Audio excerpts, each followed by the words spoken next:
कल 21 दिसंबर 2024 को रूस के शहर कजान पर यूक्रेन ने ड्रोन से हमला किया। यह हमला 3 अलग-अलग चरणों में हुआ और इसका निशाना आवासीय इमारतें और औद्योगिक क्षेत्र थे। एक 37 मंजिला इमारत, जिसे अज़ूर स्काईज कहा जाता है, इसमें आग लग गई। दूसरी इमारत, मैनहट्टन और कुछ अन्य क्षेत्रों को भी नुकसान हुआ। यह हमला सुबह 7:40 से सुबह 9:20 के बीच हुआ।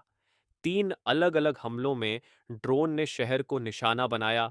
रूसी सरकार का कहना है कि उनके एयर डिफेंस सिस्टम ने 3 ड्रोन को मार गिराया और 3 को इलेक्ट्रॉनिक सिस्टम के जरिए निष्क्रिय कर दिया। हालांकि फिर भी कुछ ड्रोन अपने लक्ष्य तक पहुंचने में कामयाब रहे, जिससे शहर को नुकसान हुआ।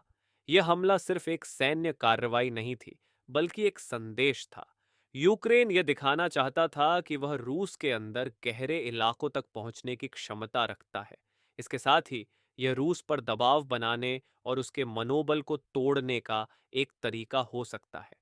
कजान युद्ध के मोर्चे से सैकड़ों किलोमीटर दूर है और इसे अब तक सुरक्षित माना जाता था। इस हमले ने यह साबित कर दिया कि अब युद्ध सिर्फ सीमाओं तक सीमित नहीं रहा, यह आम नागरिकों के जीवन को प्रभावित करने लगा है। इसने आधुनिक युद्ध की तकनीकों जैसे ड्रोन का उपयोग और उनके प्रभाव को भी उजागर किया है।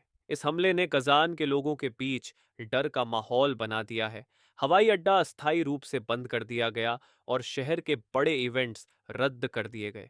ये घटना दिखाती है कि ऐसे हमले केवल सैन्य नहीं, बल्कि आम नागरिकों और शहर के दैनिक जीवन पर भी असर डालते हैं। रूस इस पर निश्चित रूप से प्रतिक्रिया देगा और इसके वजह से दोनों देशों के बीच युद्ध बढ़ सकता है।